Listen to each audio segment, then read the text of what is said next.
میں اکثر اس طرح کر لیتا ہوں، جب لانگ ڈرائیو پہ ہوتے ہیں تو کروز لگا دیتے ہیں۔ آٹومیٹک ٹرک کا یہی تو فائدہ ہوتا ہے، بندہ آرام سے آگے پیچھے ہو سکتا ہے، جو ٹانگیاں وہ بھی سیدھی کر سکتا ہے۔ تو یہ دیکھیں، یہ آرمی جو ہے نا اپنا اوزار لے جا رہی ہے، یہ ویسے تو کسی کام کا نہیں ہے، بس ایک جگہ سے لے کر دوسری جگہ لے جاتے ہیں، اس کے ساتھ ٹریننگ ہی کرتے ہیں، کیونکہ یہ دفاع تو کر کچھ نہیں سکتا۔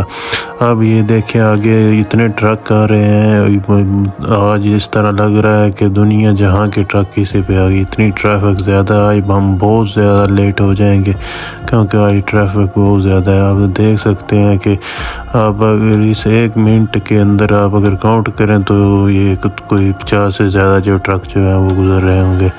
تو یہ مزے کی بات یہ ہے کہ ادھر اٹلی میں اتنے ٹرک ہونے کے باوجود بھی ٹریفک جام نہیں ہوتی، بہت کم ہوتی ہے۔ اور پاکستان میں تھوڑے سے بھی ٹرک ہو جائے، ٹریفک ہو جائے تو